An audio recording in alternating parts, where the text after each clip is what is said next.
ভাই সফট বক্সটি বানানোর জন্য আমাদের এই জিনিসপত্রগুলোর প্রয়োজন হবে। এখানে আপনারা দেখতে পাচ্ছেন কিছু কার্ডবোর্ডের পিস এবং নাট বোল্ট আছে। এগুলোর সাইজগুলো আপনারা নিজেদের মতো কেটে নেবেন, কারণ অনেকের বড় অথবা অনেকের ছোট লাগতে পারে। 3টি কার্ডবোর্ডের মধ্যে 2টি আপনারা একদম সমান সমান সাইজের কেটে নেবেন, আর আরেকটি আপনারা সমানও কাটতে পারেন, একটু লম্বা করেও কাটতে পারেন, ওটা সমস্যা নেই। এবার দেখতে পাচ্ছেন আমি এগুলো 2 প্রান্তেই হোল করে নিয়েছি। এক প্রান্তে আমরা এটি অ্যাড করব। এটি হচ্ছে আমাদের যে মেইনটি, মানে যেটি সারফেসের সাথে লেগে থাকবে ওইটি। তো চলুন আমি দ্রুতভাবে লাগিয়ে নিই।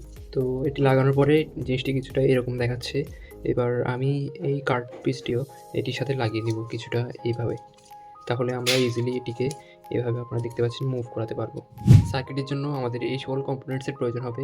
এখানে দেখতে পাচ্ছেন আমি আগে থেকে একটি ব্যাটারি চার্জিং মডিউল অ্যাড করে রেখেছি। ব্যাটারির সাথে একটি 10K পটেনশিওমিটার রয়েছে, এখানে একটি সুইচ রয়েছে এবং মেইন লাইটটি রয়েছে।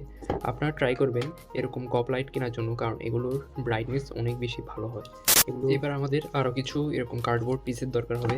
দেখতে পাচ্ছেন আমি সবগুলোকে আগে থেকেই পিস করে রেখেছি। এটির মধ্যে আমরা মেইন লাইটটিকে প্লেস করব। এই বক্সটির ভিতরে আমরা আমাদের মেইন সার্কিটগুলো রাখবো এবং এটি হবে আমাদের বেস, যেটি সার্ফেসের সাথে লেগে থাকবে ওইটি। চলুন একটি একটি করে আপনাদের দেখানো যাক।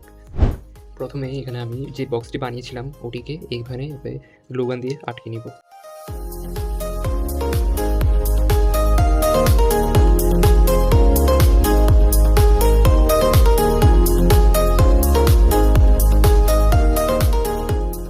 যে পজিটিভ লাইনটি আমাদেরকে একটি সুইচের সাথে কানেক্ট করতে হবে। দেখতে পাচ্ছেন আমি একটি ছোট সুইচ নিয়ে নিয়েছি। এই সুইচের সাথে এখন পজিটিভ টার্মিনালটি কানেক্ট করব।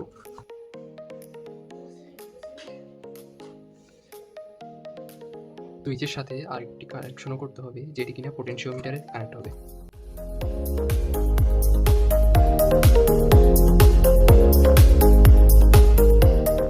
পোটেনশিওমিটারের মিডল যে পিনটি রয়েছে সেটির সাথে আমরা একটি ওয়্যার কানেক্ট করে দেব। এটি আমাদের এলইডির জন্য পজিটিভ টার্মিনাল হিসেবে কাজ করবে। মাইনাস প্রান্তটিকে একটি ওয়্যারের সাথে কানেক্ট করে দিতে হবে। এবার এই পার্টটিকে অনেক শক্তভাবে আটকে নিতে হবে। এই পার্টটি কিন্তু অনেক শক্তভাবে আটকাতে হবে, না হলে এটি ছুটে যেতে পারে।